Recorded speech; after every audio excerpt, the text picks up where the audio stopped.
I'll write it and we'll do it live? We'll do it live. All right. I'm Alicia Krause, everyone, and we are live with our latest episode of The Conversation. And with me this month is our host here, one of our hosts here at the Daily Wire, Michael Knowles, who will be taking, can I say your name right? Banana. I should have done all of those things you were doing before. Can we do a redo? Can't do it. Do it live. With me is Michael Knowles, famous author of that New York Times bestselling Blank Book, who will be taking your questions live for this entire hour. All right. Remember, as always, our conversation is streaming for everyone to watch, but only subscribers get to ask the questions. I feel like we needed a t-shirt in our Amazon Prime Daily Wire store that's like an outline of me saying only subscribers get to ask the questions, because I have to say that in my mom voice every single time we do an episode of The Conversation, guys. So how do you become a subscriber? Head on over to dailywire.com. Be sure to create a login. Give us all of your wonderful money. Get a Leftist Tears tumbler if you do the $99 for the year. It's like you're practically making money, okay, I mean, it's if you great. get the tumbler. You get this guy, Andrew Klavan, Matt Walsh, Ben Shapiro, tons of great options there. So click on the link in our video description if you want to ask a question and to become a Daily Wire subscriber. And be sure to tune in for next month's episode. It's going to be much better because it features our editor-in-chief, Ben Shapiro. Wait a second. Just saying. Gosh. So I feel like a year ago when we've been doing these conversations for almost a year and a half, by the way. Can you believe that? Actually, maybe even almost 2 years. That's a lot of conversing. It's a lot of conversing with our amazing subscribers that somehow keep your show on the air. It's amazing. But back then, you said that you are working on another book, but this time it will have words in it. Yeah. TBD? Oh, no, it is actually coming along. I still don't want to talk about it because the last time I had a book idea, I submitted this whole proposal for this book idea, and the proposal, they didn't like it. They wanted me to change all these things. And then another guy came out with the exact same book like 3 months later, and it's a very good book. So I'm telling nobody about what this book is, but it's very fun. I'm really enjoying it. You will probably not be surprised to learn that has happened to a couple friends of mine as well. That's very frustrating. Yeah, that's publishing world is fun. You never get this when you do a blank book, by the way. Because other people, there have been a lot of blank books. There's Everything Men Know About Women, The Wit and Wisdom of the German People. A lot of very good ones. Reasons to Vote for Democrats. Sex After 50 was another one. Oh my gosh. It's true. It sold a lot of copies. All righty. So we have our first question.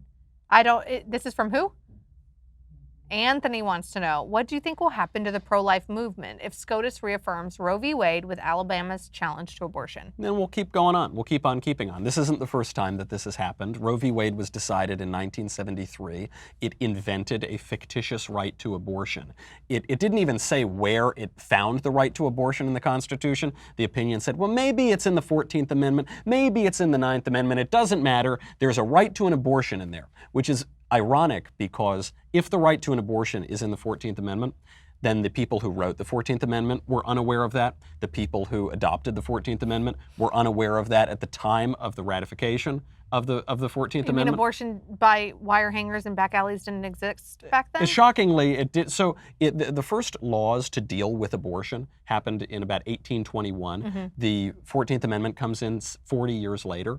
At the time, there were many states and municipalities that had laws against abortion. And actually, at the time of Roe v. Wade, at least 21 states and municipalities had those same laws on the books. And yet the Supreme Court invents the right to abortion. Then 20 years later, you get Planned Parenthood v. Casey. This is where the court reaffirmed the right to an abortion. It put certain restrictions on it. I guess in the intervening 20 years, the Constitution magically grew new restrictions on abortion. But whatever, now 20, 30 years later, if this comes up, hopefully we can overturn Roe versus Wade. I actually spoke to Antonin Scalia about this topic before he died. And I said, conservatives, we accept precedent. There's a concept in the law, stare decisis, which is that we give some deference to precedent. So how do you square your belief in precedent with overturning Roe versus Wade? And what he said is that some rulings are so egregious that they must be overturned. Dred Scott would be an example of this. Perfect example. Ruling that black people cannot be American citizens. You can't gradually, incrementally change that. You got to overturn it. Roe versus Wade, same thing. You can't coherently say, we're going to protect babies at 28 weeks, but we're going to kill them at 24 weeks. It doesn't make any sense. You have to overturn it. And if the court doesn't have the guts to do it this time, guess what we're going to do? We're going to keep on passing laws. We're going to keep on fighting. Public opinion is moving in our direction, and we'll get them the next time. You know, it's interesting because I think the argument that you're seeing from many on the left is that, oh no, Donald Trump has stacked the courts and they're going to overturn Roe v. Wade.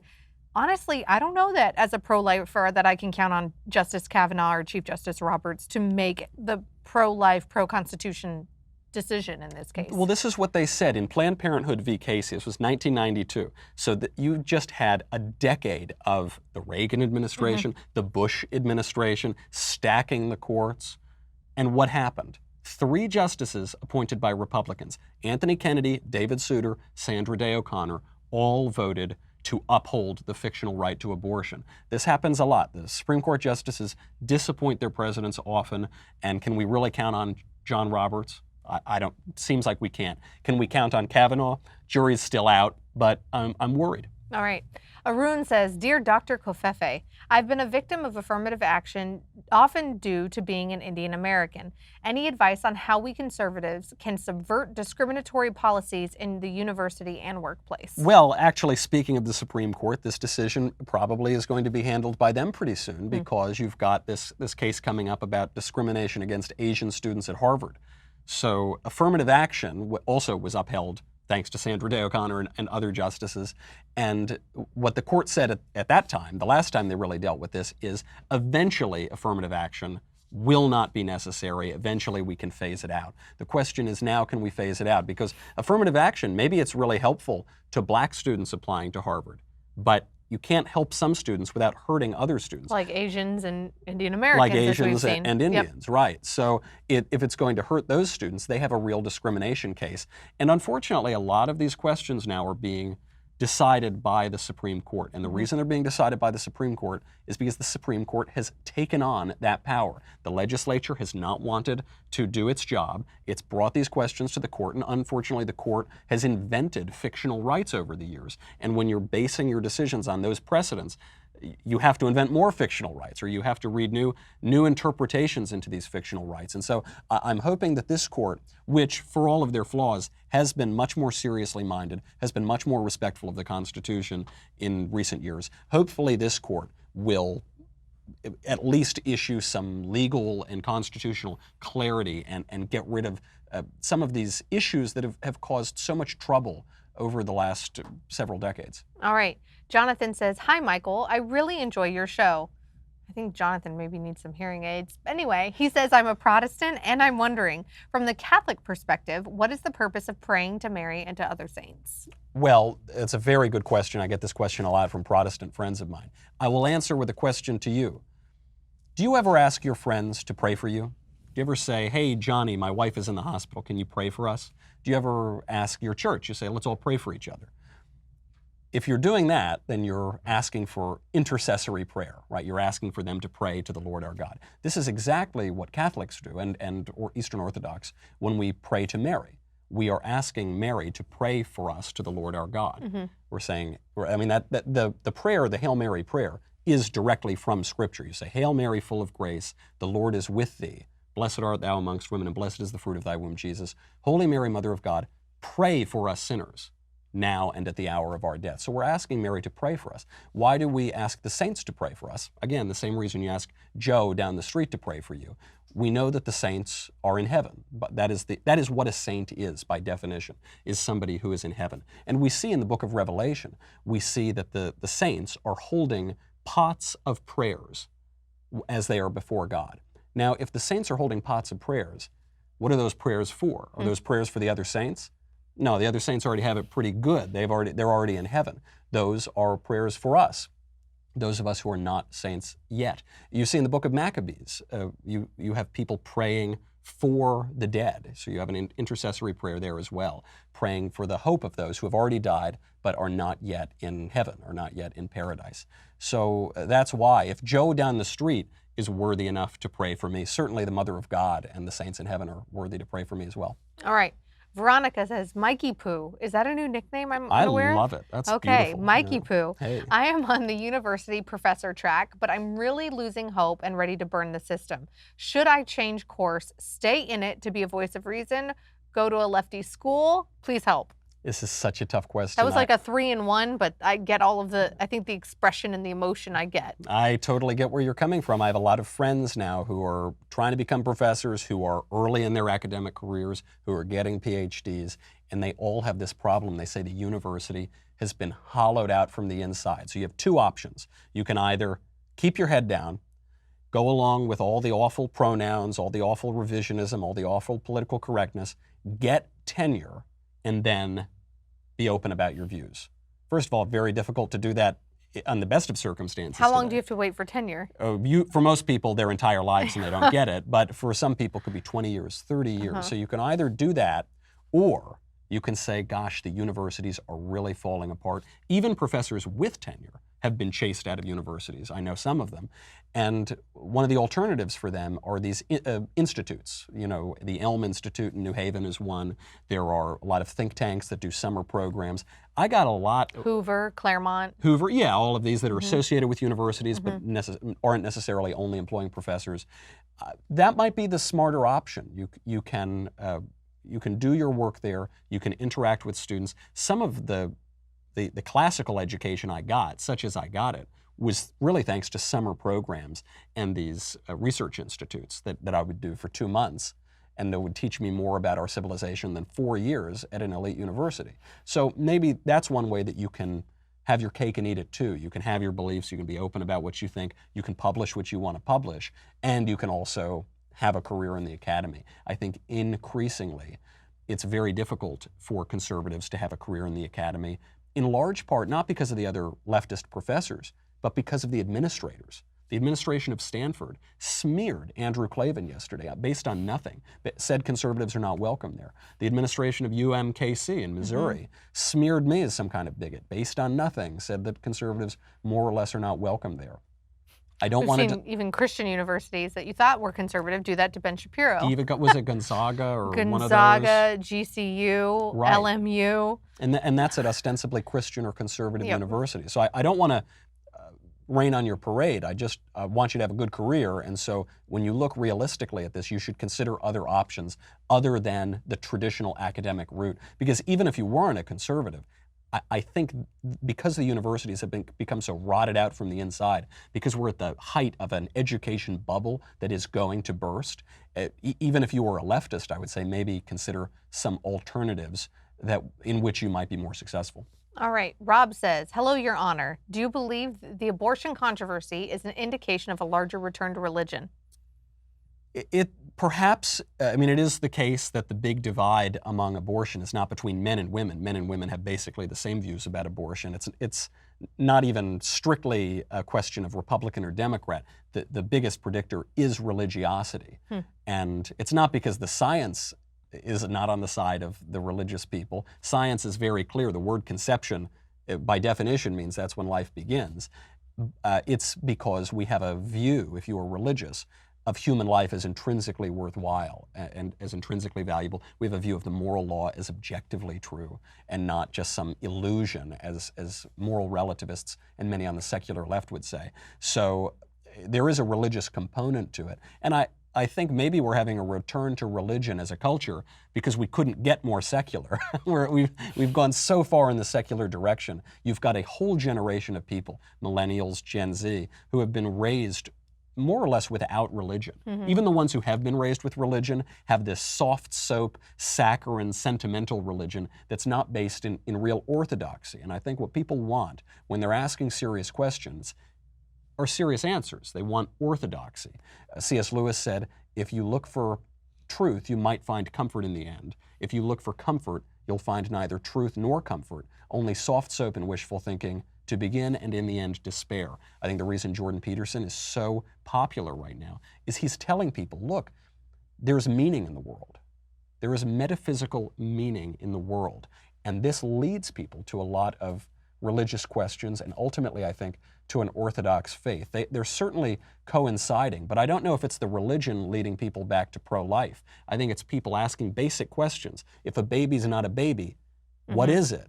If it's wrong to kill a baby, why is it wrong?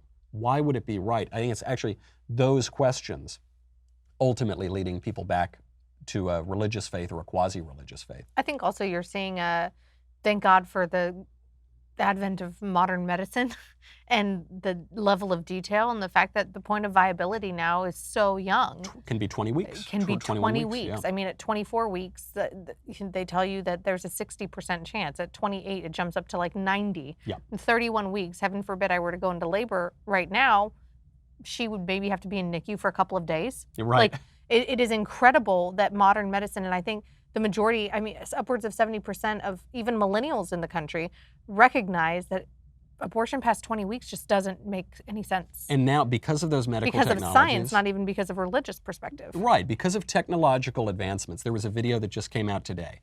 Missouri just outlawed abortion after 8 weeks. There is a video of a little baby in the womb at 8 weeks. And, you know, it doesn't look exactly like you or me. It's clearly a baby. It's got its fingers, it's got its toes, it's got its little eyes and its little mouth. Beating heart. Yes, it's got a beating heart. Certainly, it's had a beating heart for at least, excuse me, 2 weeks by then. You can tell it's a baby. You can see that, and you can't unsee that. Yeah. All right, Veronica wants to know, is there any way that we can convert or cut out squishy conservatives from our group? Oh, yes. There have been, well, there's a range of squishes. I mean... Squishes on different topics. So what you might think is a squish on one topic, I might think is a squish on another. Right. So, but even the squishiness is a little interesting. I mean, everyone's talking about the abortion debate right now. I would never call Pat Robertson a squish. I mean, he's a guy who referred to feminism as an anti-family socialist movement that teaches women to leave their husbands, destroy capitalism, practice witchcraft, and become lesbians. He's a pretty hardcore guy, and he said, this abortion law is too extreme. Tommy Lauren over at Fox News said this abortion law is too extreme. I don't like it.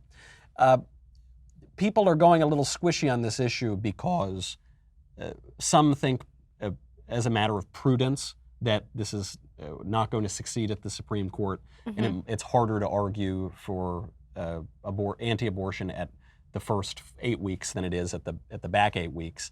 And some of them actually don't care about abortion at all, and they wish we would drop this issue as pro-life conservatives. Fight the fight. Fight the fight. I mean, look, it's all good talk. You can talk a good pro-life game. When it comes down to the laws, are you going to support the laws? Are you going to defend life? Or are you going to say, well, I didn't really mean that. I want everybody in the popular culture to like me. What is it? I mean, this issue in particular is separating the pro-life wheat from the pro-life chaff. And that's not to say that we don't need a big tent. We don't want people from different perspectives to support a conservative agenda and the Republican Party in so much as they are conservative. Don't put the cart before the horse. Don't compromise on important issues. If you're not going to back these laws, which are enacting what the pro-life movement has been talking about for decades, then you're just a big fake. You're a total phony. So do it. You know, I mean, put your money where your mouth is, or don't. But don't compromise on an important issue and on a principle in the hope of being a little bit more popular among people who aren't going to support you anyway. I think that's totally putting the cart before the horse. All right. Timothy says, Michael from the block. Lots of new nicknames for you today. I like it. All right. Have you seen the new Tolkien movie? I think he means it's supposed to be like the romanticized autobiography. A biopic of J.R.R. Tolkien. Yes. Yeah. And if so, what are your thoughts about it? I've heard that it fails to represent how important faith was to him in his life. I haven't seen the movie, so I can't comment on it. I've read all the same reviews of it that you have. J.R.R. Tolkien was probably who's that comedian who always talks about food? Oh, Jim Gaffigan. Jim Gaffigan. He was the sort He's of... Catholic. Yeah. And has like 5,000 children. Kids. Yeah. Home birther, by the way. I believe it. His wife is, not him. He jokes that he takes naps. Right. J.R.R. Tolkien was the sort of Catholic who Gaffigan would probably refer to as a Shiite Catholic. I mean, he was like pretty hardcore. He would jokingly refer to C.S. Lewis as his heretic friend because Lewis was an Anglican. The Catholic faith was central and essential to J.R.R. Tolkien's life. If the movie isn't almost entirely about that, then it's probably failed to portray Tolkien's life. And some of the reviews have said it barely mentions it at all. Really? Yeah. I can't comment on it because I haven't seen it. But if that's the case, then probably the film is not worth very much as a biographical piece. So I often have this conversation with friends. I'm a non-denominational person. You're a devout Catholic. I'm practicing. I'm going to keep on practicing until I get it right. I don't know. You guys believe in purgatory, I need right? a lot of practice is what I need, yeah. And we often talk amongst family and friends of how don't make, and Andrew Clavin says this a lot, don't make Christian movies, make movies. Yeah. Don't make Christian music, just make good music. And I wish that something like Hollywood would understand that you can still make a good biopic about someone without it seeming too religious. Yeah, because religion was so important to him, his friendships, his marriage, his writing. Right. It was a huge part of that. Yeah. And there's allegories like everywhere in his writing. The Lord of the Rings. How can they not include that? Like, to just gloss over it really, I think, loses the richness of a beautiful story. Of course. I mean, it would be, make a movie about Jerry Falwell, but don't talk about Christianity. Right? Make a movie about the Pope, but don't talk about Christianity. Okay, I mean, I don't what's the movie going to be about then? You've got to, Hollywood and the left generally prioritize their narrative, right? Mm-hmm. They want in the JFK movie, they don't talk about how a communist killed the president, which is actually what happened. They come up with all these conspiracies of Republicans in Texas or whatever. If the facts don't fit their narrative, they go with the narrative. But at a certain point, it just becomes ridiculous, and it diminishes the value of the story they're trying to tell. Samuel says, regarding school choice, are you not worried that private schools will increase their cost of tuition like colleges have when government began to subsidize them? Not particularly. I mean, there have been school choice experiments throughout the rest of the world. Sweden has near perfect school choice, and it's increased the quality of education rather than decreased it. There are secondary effects to any sort of massive government policy that you are going to see. But again, this is why school choice is not really a federal policy. I mean, this is why education is run by the states and should certainly be run by the states. And it does increase competition. Obviously, it's being funded in some part by the government. But you are getting all of these schools to compete against each other for those federal dollars. So I think rather than lowering standards or increasing price, everywhere that we've tried it, you've seen the quality of the education increase dramatically. Just to use one example, in the state of Florida under Jeb Bush, Florida had ranked number 48th in the nation. That's bad. It was awful. They instituted a ton of school choice, thanks to Betsy DeVos and to Jeb Bush, and they rose up to be within the top 10 in the country, in some cases within the top 5.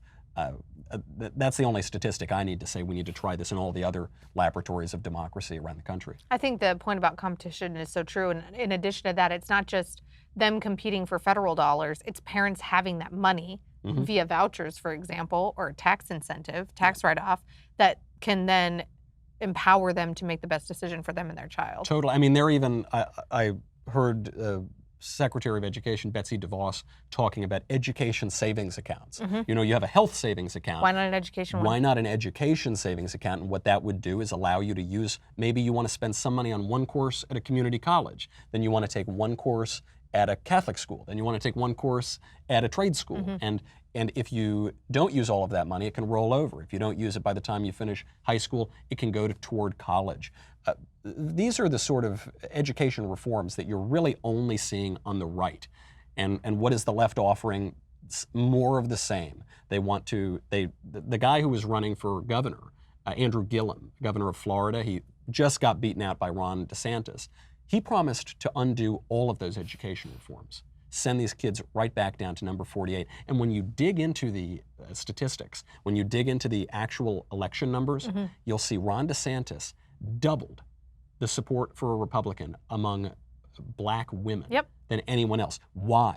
Because he was saying, I'll allow your children to have a chance at an education. This is something that I think that even in leftist, socialist California polls incredibly well across the board, because you have moms, specifically minority single mothers in this state, that of course they want what's best for their child. Yep. And if the government can give them the freedom to choose the best educational future for their kid and help them find a way out, why wouldn't they take it? I don't know why Republicans don't run on that in states like California. But. Yeah, well, when they do run on it, even in left-wing states, they tend to do a lot better than when they don't. So I think it's a totally winning issue, and I'm not afraid of it at all. Let's go for it. All right, I don't know how to say this. I guess Freedom Tune? Danny wants to know if you've seen Freedom Tune's parody of Ben. Oh, it's so great. I don't think I've seen this. It's great. It's Ben's whole family imagined through the lens of Freedom Tunes, and they all just look and sound exactly like Ben, and they're at the dinner table. Yes. I will tell you, I mean, I know Ben for years and his family, completely accurate, right? I mean, you know that, you've seen it. It's completely, even down to the little baby, just like, goo goo gaga. Facts don't care about your feelings. It's just completely spot on. The baby that speaks like 5 languages. Yeah. Everyone in that family. This is where, Ben and I often joke that our oldest, his will take over the world and mine will run the PR for it because like genetics matter. Yeah, right. And everyone in the Shapiro household is just a genius. Yeah. All of the siblings, the parents. Speaking fast, mind moving a mile a minute. The kids, the in-laws, it's not fair. It's, it's great. We're feeding into the conspiracy theory that they control the world, but... That's true, but only the Shapiros. Only the Shapiros, right. Veronica says, Knowles, why don't Republicans have any cojones to get things done? Like you said, they're often disappointments to conservatives. What's wrong? Are they really not conservatives at heart? Also, are your glasses from Warby Parker? You're not only an astute observer of politics, you're an astute observer of aesthetics as well. Fashion. They are. I was on Fox and Friends one morning, and Steve Doocy comes out. He's got his like $1 zillion wardrobe on, and he comes up, he goes, "Hey Knowles, Warby Parker, $100, aren't they great?" I said, "Oh man, this is perfect." On to your actual question about Republicans being squishes. Yeah, it's very frustrating. The reason that this happens to a lot of Republicans is because their currency, the thing they want, the thing that gives them value, is votes. It's not ideological purity. It's not accomplishing the agenda they set out to accomplish. It's not making conservatives happy. It's votes. It's getting votes. And people who are elected to high offices are really, really, really good at getting votes. And to get votes, you don't need to be right, you just have to be popular. And so there's that, there is a huge incentive among Republicans to do that. Some Republicans hate conservatives. I've met a number of them. They feel much more comfortable with Democrats and left-wingers than they do with conservatives. Like John McCain called conservatives wacko birds, remember that? Nuts, lunatics, that sort of thing. They would feel much better at a cocktail party in D.C. with Democrats, even though the Democrats want to raise taxes and they want to lower taxes. Ultimately, they feel much more comfortable with them than with conservatives. It's like they're embarrassed of us. The conservatives are good enough to get them elected, but then they don't want to talk to them. It's I want to hang out with my new cool friends who are all Democrats. I don't want to be seen with you weird loser conservatives. That's very frustrating, and the way that conservatives fight that is just to not take it, I mean, on these big issues, like the abortion issue, which we're all dealing with all week in all of these states across the country. Say the truth. Say the truth fearlessly. Hold people in your own party to account, and if they go squishy, throw them out. Throw them out of office. I mean, it does us no good to have a Republican in name only in the legislature or in an executive role. Don't you feel like that's kind of a rhino is less likely now, though? I think partly since the Tea Party movement, but also in the age of Trump, that you're not getting people that are as squishy. Yeah. And the beauty of our system is that they are supposed to or typically represent their constituency. Well, this is something that Trump really has changed for the better, which is that before Donald Trump, people would go on stage, typical politicians, even politicians that I like, and they would say something, and you would know that it wasn't true, and they would promise something that it's never going to come to pass. But you know that it means something else, right? And so, here's an example. Every politician of both parties would say, we need to move our embassy in Israel to Jerusalem. That was back when both parties liked Israel. Now the Democrats don't like Israel, so they stopped saying that, right? But the Republicans kept saying that. But we still thought there's no way that anyone does it. So Trump, he's kind of new to the political scene. He comes up, he says, yeah, we're going to move our embassy in Israel to Jerusalem. So he gets in office. What does he do? He moves the embassy in Israel to Jerusalem. And everyone loses their minds, Republicans as well. He says, you're not supposed to do that. So it's been the official policy of the United States since 1995. Everybody was just saying it, now I do it and you're all mad at me. So yeah, you're supposed to say it, but you're not supposed to do it. I think what Trump has shown us is voters will reward authenticity. Even, Donald Trump has a checkered past in his personal life, to put it mildly. But he's pretty authentic about it. He doesn't really cover it up. It's been in the tabloids since the 1980s. And he's kept more of his promises than any president in my lifetime, for all of his craziness. And I think that has opened up the window for discussion and shown conservatives, hey, you can say what you mean, you can then do what you said that you would do, and voters will reward you for that. That's a great change, and I hope that it continues after Trump. Alrighty. Please remember, we're almost halfway through. So if you want to ask Michael a question, you need to head over to dailywire.com and make sure that you're a subscriber, because our conversation is live for everyone to watch. We're streaming on YouTube, Facebook, dailywire.com right now. Telegraph. But only subscribers get to ask the questions.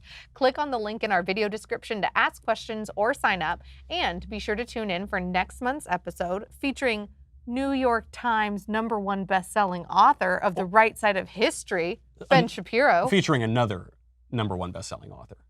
Oh. Featuring another Were you one, number right? one, though? #1, baby. On the Times list? Oh, no, the Times threw me out. The Times, I don't Thank even want to talk God. about the Times. And I They thought wanted the Gray books with Lady had words in lost it, their yeah. good reputation. Brutal. All right. Jacob says, MB, what chances do you think there are of an overturning of Roe v. Wade, if any? I think it's a non-zero chance. I think there is a chance of overturning Roe v. Wade. I think it's the best chance we've had since Roe v. Wade. I'm not holding my breath. I think that the court under John Roberts is interested in maintaining its integrity, which ironically means not having any integrity, right? The Supreme Court watches the election returns, and John Roberts has shown himself to be a highly political Chief Justice of the Supreme Court. I'm not holding my breath, but I have hope. I'm not optimistic, I'm not pessimistic, I have hope. They say the difference between a Scottish optimist and a Scottish pessimist. Scottish pessimist says things can't get any worse. Scottish optimist says things can get worse. I promise you that optimism and pessimism are two sides of the same coin. I have hope even if they don't overturn Roe v. Wade. We're not going anywhere. They thought that they ended the abortion discussion in 1973. America's much more pro-life now than it was in 1973. So fine, do your worst. I hope the Supreme Court has integrity and overturns the worst decision in American history, Roe versus Wade. And if they don't, all right, see you next time, guys. That optimism versus pessimism argument is something that Dennis Prager and Ben Shapiro often have. Do they? Yeah. Yeah. Well, it's funny. I actually have a third view on optimism and pessimism because they're both just feelings, right?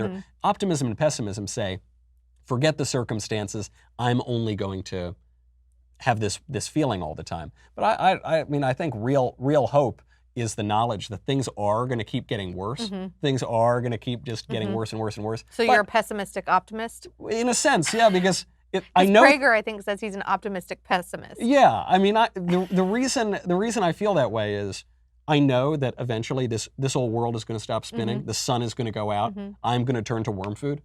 But hey, my savior lives. I can have hope in that. Alrighty. CJ says, I struggle with the idea of making a woman carry a rape baby to term because in this case, her rights have been violated versus in a regular pregnancy where the parent should just take responsibility. What are your thoughts? This is obviously the hard case, right? If a woman... Which is less than 1% of cases. It's rape and incest. In the case of rape, it's probably less than half of 1%.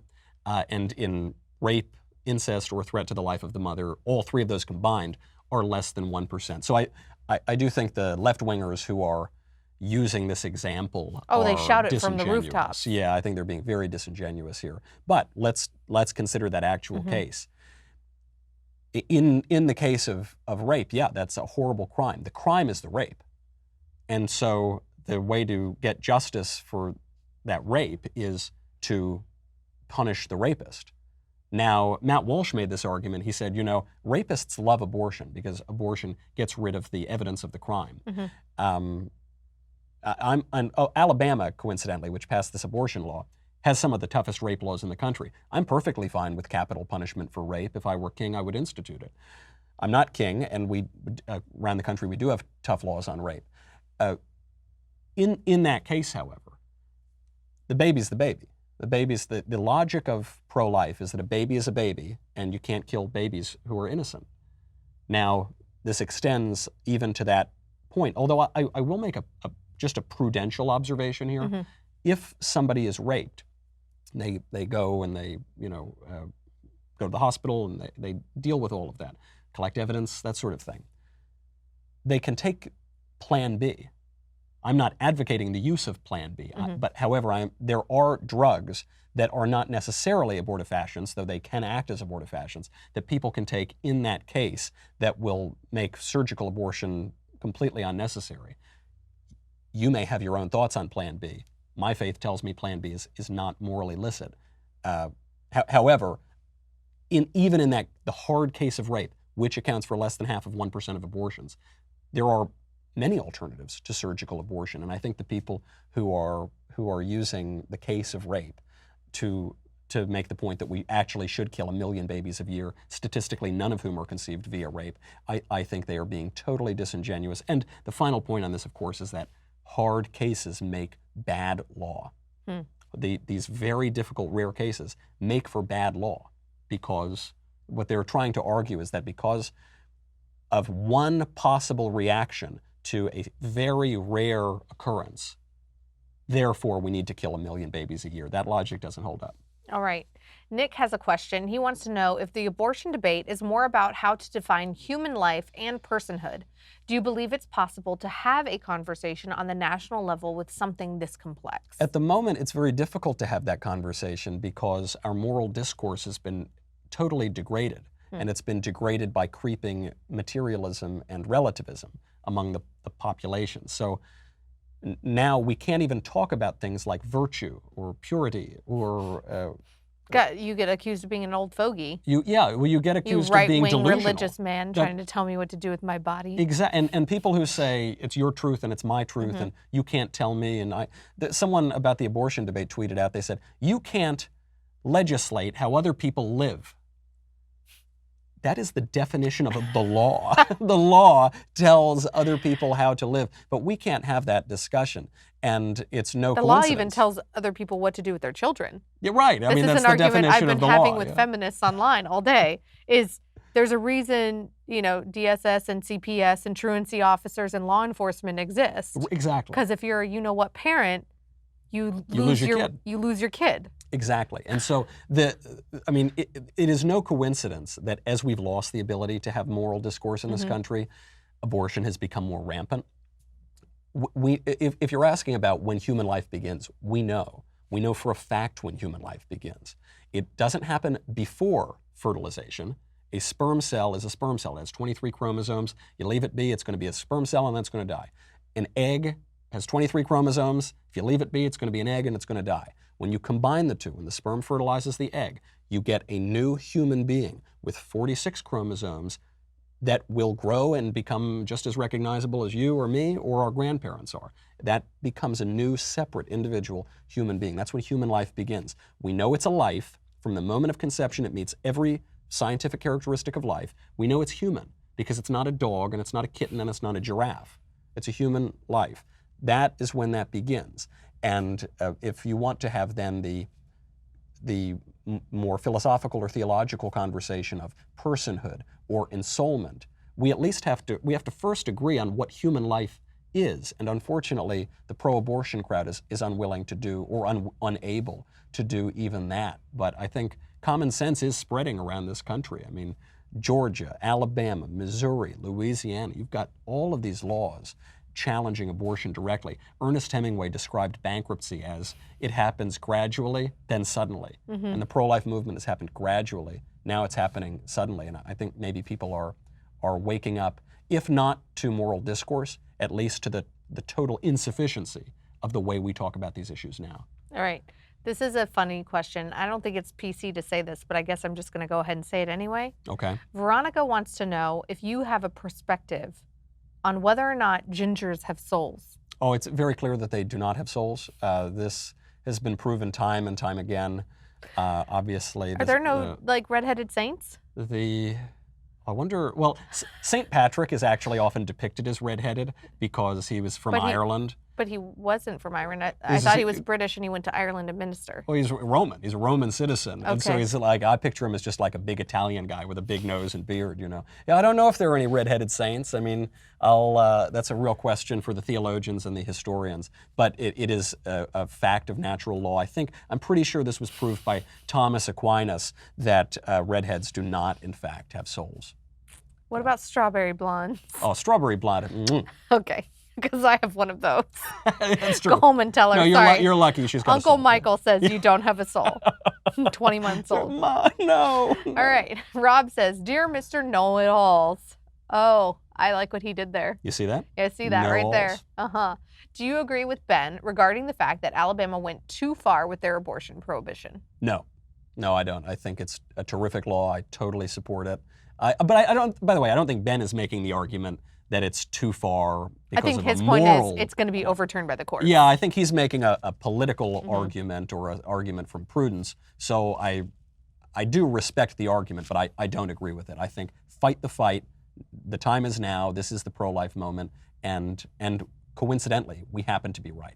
All right. Arun wants to know, Dr. Kofefe, what do you think about judicial review more generally? Do the courts have the power to make nationwide injunctions on abortion, marriage? I mean, we could even go into like some of the EPA decisions that they've made, or like the Hobby Lobby case, for example, or the EPA decisions that they don't make. You know, I mean, unfortunately, one of the great hopes I have for Justice Kavanaugh is that he will upend the administrative state because of a very awful Supreme Court decision in the Chevron case, Chevron deference, the idea that courts will defer to the administrative agencies to make their own rules and to adjudicate their own rules, which is an Mark awful Levin, idea. though, isn't hopeful that he's going to do that, though. Well, I heard him talking about this last night. He's a little more pessimistic than I am, but I mean, sure, no one can predict the future. We don't know how it's going to go. Yeah. But the two questions that were asked are different questions. The one is, what do you think of judicial review? I think it's been a principle since the earliest days of the country, since the Marshall Court, that the court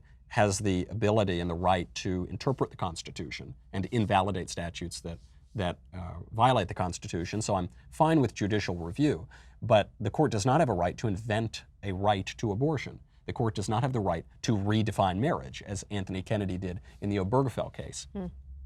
Those are very different questions, and the court has utterly overstepped its bounds, and even in recent years. I mean, thanks to guys like Anthony Kennedy. And I wish that the court would step back and realize that the United States was meant to govern herself and not be governed by 9 robed lawyers who have appointed themselves the benevolent betters for the whole country. But hope springs eternal in the human breast. I don't think that's really going to happen. Actually, again, when I saw Scalia before he died, we said, what about states' rights? What about returning power to the people? And he said, you're barking up the wrong tree. I'm a Fed. You've given us all of your power. You gave up direct election of senators. You've given the Feds all your power. So even if I were intellectually inclined to support states' rights, I have no political reason to do so. And that's a problem of ceding power to the federal government, to the courts for over a century. All right. David says, Michael, what cigars and whiskey would you recommend for a newbie? Oh, I mean, you're asking me to pick between my children. How could I possibly...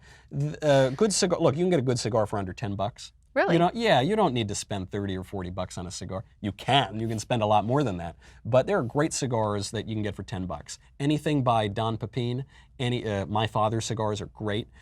Oliva cigars are really good for beginners. Bunch of other lines that are really good. But those two are kind of cheap and good ways to start. And then for whiskey, can't beat Johnny Walker Black. As Christopher Hitchens explained, the preferred whiskey of the Iraqi Ba'ath Party, the Palestine Liberation Organization, part of the Saudi royal family, the Libyan dictatorship before they were ousted, some of the worst people on earth, also Winston Churchill. Johnny Walker Black Label. Fabulous way to begin and not too expensive. Alrighty, good to know. Is a whiskey kind of like wine, that there's wine for all different sorts of palates? Like, is there whiskey? Are there whiskey and for different cigars for all occasions. different palates and occasions? I Yeah, guess? so some, like Johnny Black is really good for cigars. It's actually a great match for cigars. Others, when I go out with Drew, he insists on Macallan 12. That's also a good one to begin with, Yeah, too. he and the God King really like Macallan. Oh, yeah, and the God King actually loves Irish whiskey probably the most. Yeah. That's super aged Irish whiskey. We spend about the same amount on whiskey per year, Jeremy and I. It's just that Jeremy buys one very expensive bottle, and I buy dozens of cheap bottles. But yeah, there are some for all different occasions. But yeah, I would recommend Don Pepin and Johnny Black is a good way to introduce yourself to one of the great Freshman level? pleasures. Oh yeah, I mean there's so many.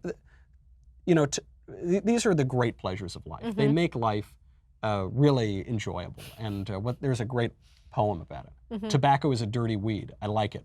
It satisfies no normal need. I like it. It makes you thin. It makes you lean. It takes the hair right off your bean. It's the worst damn stuff I've ever seen. I like it. Your ability to remember random, like, Totally poems useless. I mean, Yep. I wish I had your memory. Takes a lifetime. Like your memorization skills. A lifetime of like all 28 years. Yeah. So, true or false? I feel like whiskey can be enjoyed without a cigar, but can a cigar be enjoyed without a drink? Yes, but it's much more difficult. Okay. You can enjoy whiskey, or you can enjoy a cigar with a Coca-Cola.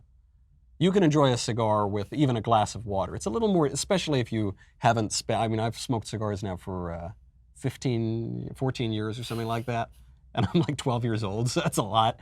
But if you're not used to it, it's a little harsh. You might want a little bit. And the drink kind of balances it out. Yeah, whereas for Scotch, I mean, Scotch goes great, nice first thing in the morning, open your eyes up, get you ready for a working day at the Daily A little bit Wire. in the coffee. A little bit in the leftist tears tumbler, yeah, that's right. Is that why my water tastes? No, I'm kidding. All right. Next question. Knowles, explain all of these extra books that you Catholics have. Oh, well, I wrote a lot of them myself, so I'll tell you. No, what you're referring to is that the Catholic Bible includes more books than various Protestant And Bibles. believe it or not, I've read them. Yeah, I mean, that's pretty good to read them. I will just correct you, though, a little bit on the extra books. The Catholic Church existed before the Protestant churches, so it actually was a question of removing books from the Bible. But anybody who tells you that he can interpret all the books of the Bible is selling you a bill of lies. I mean, especially when people tell you they can interpret Revelation, that's how you know you're talking When you to brought up Revelation earlier, I was like, And what are you going to say about it? Yeah, give me your insight into the apocalypse. Yeah. But I recommend reading them. I mean, I recommend, even if you're a Protestant or any denomination that you are, you really should know the history of the church and not just Cliff's Notes history. You should really delve into it. I mean, Martin Luther knew the history of his church. John Calvin knew the history of his church. Zwingli knew the history of his church. So you should know that too, and you shouldn't just settle for, some series of ideology that you've been given, from the Cliff's Notes version. You should really delve into it. You should know the hymns. You should read the church fathers. You should read the books of the Bible that various people like Martin Luther decided they want to take out. You should know why they wanted to take those books of the Bible out. You should know why certain lines of the Bible were changed in the 16th or 17th century. I mean, you should know those reasons, and if you should defend those reasons if it's part of your faith and if you are convinced by it, and if not, then maybe look at a different denomination. You should know the difference between the Eastern Orthodox and the Catholic Church and the Anglican and all of those. I mean, that regardless of what tradition you come from, even within the term of Christianity, learning about all of the others will inform your faith. I mean, you have nothing to lose but ignorance. I really would love to see you and Allie Stuckey have a conversation about faith. We do it every time she comes to town. But off air. I want to see an on-air conversation because she's obviously a Calvinist. And she's a real Calvinist. And I mean, she really believes hardcore it. Calvinist. Yeah, it's great. And then, like, you being a practicing Catholic. Yeah. It's I want to be a fly on the wall. I know, it's great because she's such a bulldog too, and Yeah. it's a lot of. I always love doing it. We'll have to get her on the show or something. And, That'd be fun. Yeah. All right. Anthony says, who do you believe will be the first Democrat to drop out of the presidential race? Keep in mind the forgettable ones like Julian Castro or Kirsten Gillibrand. Forget Castro and Gillibrand. What about Jay Inslee? You remember him? Yeah. He's the guy whose logo looks like a CD-ROM from the 1990s. Bill de Blasio, my former Bolshevik mayor from New York, just got into the race. I mean, he's not polling. Eric Swalwell is not showing up in polls right now. Yep. Which is really sad for me because Eric Swalwell said, I am you. So I am Eric Swalwell, which means You're I'll be losing? the first to lose the but you will too, I guess. And so will all of you. Okay. I mean, once you hit the debate, it's going to thin out pretty quickly. Mm-hmm. And it's not going to be just one person dropping out. You're going to lose a number of people. We're now up to 23 candidates in this race. And if you're not registering in polls, you're not going to get onto the debate stage. If you're not on the debate stage, you're not going to raise any money whatsoever. Mm-hmm. And you're going to have to get out then. But I think, I mean, obviously, Inslee, Hickenlooper's probably not going anywhere. Forgot about that one. I know there's so many that you just don't even remember are running. I feel like, I mean, de Blasio actually had people booing him outside of GMA today. People were standing outside of GMA booing him. People He's done hate such that guy. a crappy job with New York. I wonder if he's going to be one of the first people out because he's going to think that he has the name recognition and support there, but he really don't. Oh, he doesn't. And I will say, it's not an ideological thing. New Yorkers hate Bill de Blasio. Yeah. I mean, the Democrats really wanted to replace him. Did you ever watch a show called The Mindy Project? I never in my life. Mindy Kaling, who I feel like even though she's a liberal, we'd be BFFs in real life. I'm just throwing that out, Mindy, if you're nearby, like we can be friends. She watches this show all the time. I'm totally sure she watches the Michael Knowles show. Yep. She would rip on de Blasio in that show all the time. Yep. And Yeah. she's like a liberal feminist. Mm-hmm. That's right. New Yorkers hate him. Yeah, they don't like him. Yeah, he's probably not going very far. I kind of, my guess, I was asked this to the great students at Turning Point USA at Augustana. I heard that we've been saying it wrong, by the way. Augustana. Augustana is how you're supposed to say it. I was like, sorry guys, I think it's going to be Klobuchar. Oh, I forgot she was in Right? it too. I kind of like her because she's tough. Her town halls have been horrible, though. Yeah, she's a bad candidate. I mean, she did the Jeb Bush move. She did the please clap move. That's never a good one. I do like that she throws office furniture at her staffers. I mean, that's pretty tough, but yeah, she's probably not long for this race. Zarek. Like Derek Zoolander, but combined. It's a good name. Dear swarthy lad. Oh, God. Can you think of a greater power disparity than an abortion doctor and a child still in the womb? If not, is this just a great evil by the standards of the left? Of course, we never talk about how oppressed the little baby in the womb is. We talk about the marginalized. We talk about the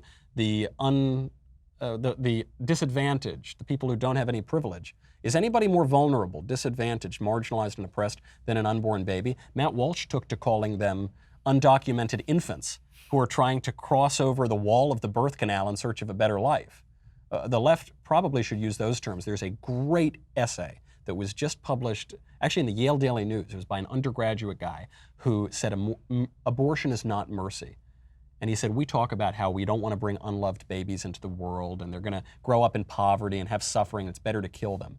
He said, I'm one of those babies. I never knew my father. My mother was a complete mess. I grew up on couches and I grew up on the street and in motels. I was in foster care. I dealt with abuse. I went hungry a lot.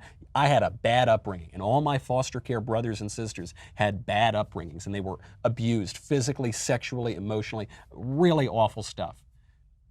And we're glad we're alive because you endure that suffering, and you also get the joys of life. And all that suffering makes joy that much sweeter. And all that suffering makes the joy that you can give to other people that much sweeter.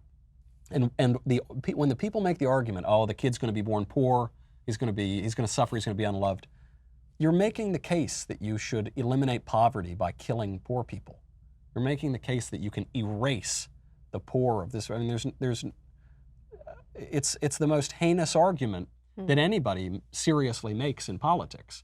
I encourage you to read this. It's called Abortion is Not Mercy. It's in the Yale Daily News. I wish the left would read those stories because they talk out of one side of their mouth and they say, these are the people we've got to help. And then out of the other side, they say, we're going to help them by killing them. They've got the knife right behind their backs.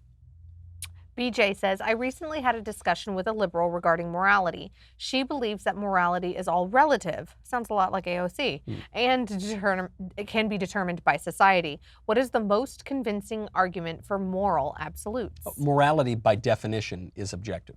That's why there's no such thing as morality if morality is relative or subjective. If morality were subjective, it would just be preferences, right? It would be preferences that you and I agree to, and then we create the social construction called morality. But then if we agree that it's wrong to murder somebody, it's not objectively wrong, right? We've just subjectively sort of agreed that we would prefer if we all pretend that it's bad to murder somebody. Mm-hmm. This is refuted, by the way, by all of history and anthropology, right? People all over the world at all eras have naturally intuited a very similar idea of an objective morality. But even if that were not the case, if we just all said, okay, it's not objectively true, then what you're really saying is there is no such thing as morality. And if you behave as though there is, you're a gullible fool. I mean, you're not making a lot of sense. And if you follow that idea to its logical conclusion, there really is no morality. It's just a total illusion that a bunch of people who believe a fairy tale have convinced themselves of. You should read the Marquis de Sade, the guy that we get the word sadism from. He wrote a book which is pornography and philosophy. It's called 120 Days of Sodom. And it shows you a world without objective morality, where you would actually follow your own desires, because in a world without objective morality, your pain is not more important than my pleasure. And if that is the case, then you get sadists. You get the behaviors of psychopaths. But we're not a psychopathic society, at least not just yet. We have a conscience, we have a moral intuition. We know that there is an objective moral law, and we know just about what it is. That's objectively true. And the people who pretend that there isn't, I notice they very rarely live as though there is not an objective moral law. All right. Rob says, can a cis man feel like a lesbian trapped in a man's body? Every day of my life. Every day of my life I do. Thank you for understanding my suffering and not erasing the suffering that I, a lesbian trapped inside a cis male body, face every day. So I read a horrific story, but it was so Brave New World to me, about a person that was transitioning that identified as male. The government had male on his ID. But it's a her. And it was a pregnant man, according to this AP story, that ended up dying during a stillbirth because the nurses and the doctors looked at the medical records that showed male and were testing for things that were not a pregnancy gone wrong. Right, yeah. But you never hear those stories in the mainstream media, do you? It's horrifying. Because men can't be pregnant, right? They can't. I mean, now people pretend they can. No, there's no such thing as transitioning. You can mutilate your body or shoot yourself with hormones or pretend that you're a different sex. There is no actual such thing as transitioning. But now, the old surgery that makes you more resemble the other sex used to be called gender reassignment surgery. Mm-hmm. Now, do you know what it's called? Mm-mm. Gender confirmation surgery, which is the opposite. Now, if you call a man who thinks he's a woman, if you refer to him as a man, you're accused of misgendering. Uh-huh. The only person misgendering is the person who pretends that the man is really a woman. So what if I don't have the gender confirmation surgery? How can I confirm that I'm actually a woman? How do I know that you're actually Well, but these days, I know. It's very confusing. I can't think about this. I could be the first pregnant man. Remember that? The first pregnant man, and he was on with Barbara Walters and 60 Minutes. Yeah, and where's your 60 Minutes spread? That's right, the second pregnant man. Oh, there he is. Arun, Dr. Kofefe. My family are Trump supporters, but are souring to the president because he didn't build the wall. How common do you think this is, and could Trump lose in 2020 due to not building the wall? Absolutely, he could. He lost his biggest supporter, Ann Coulter. Ann Coulter said, "Build the wall. Come on, Donald," and he didn't do it. He's got to build the wall. He says that he's doing it. He's talking a good game. I know it's very hard to do it. I sympathize. I feel bad for him. Do you think it's not his fault that the wall hasn't been built? Well, it's his fault in so much as the buck stops with the president. Mm-hmm. I think it's practically impossible to build the wall. I don't think it's for lack of trying. And make Mexico pay for it, or just the first part? Well, look, money's fungible, and Mexico, we are the dominant partner in our trade relationship with Mexico, so we can squeeze some money out of them, no question. And I think it's obviously in his interest to build the wall. I think he wants to. He would win re-election instantly if he did it. It's very difficult, but yeah, it's difficult. Being president is tough. They have said there's some immigration announcements that will be coming out of the White House soon. Knock on wood. So we'll see. This is our last question. Can you believe it? Gosh. Thank God we made it, honey. A whole hour. Okay, last question comes from Matthew. But this is an ode to your new Twitter handle, former zygote. Is it zygote or Zygote? I'm a former zygote. Former zygote Michael Knowles. That's me. I'm looking to get involved in pro-life causes, and I live in Maine. My wife has told me she wants to go to a rally. Do you know of any based in New England this summer? I don't know of any off the top of my head, but the pro-life movement is everywhere. So there are great places to check out for resources on this. You might already know them, but Live Action is a great one. That's Lila Rose's outfit. They do great work. All of the Catholic websites are big on pro-life. Relevant Radio is another great one. Patrick Madrid, who does a terrific show.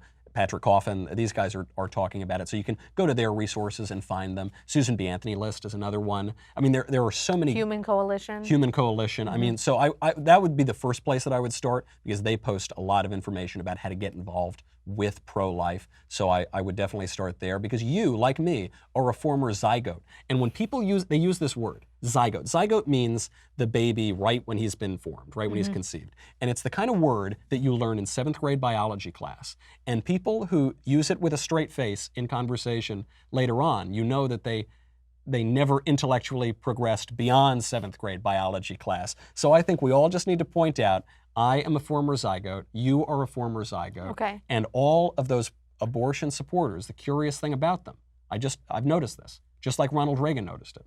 They've all already been born.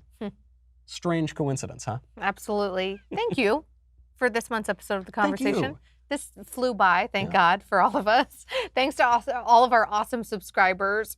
How do you subscribe? Well, head on over to dailywire.com. So next month, you can not only watch us, because we do stream live everywhere for free, but if you want to ask Ben Shapiro a question, you have to become a subscriber. Go do that right now. We got a fun, exciting backstage coming up with a surprise guest. There's lots of cool stuff behind the paywall for our amazing subscribers. Thank you for joining us, everyone. I'm Alicia Krause, and I'll see you next time.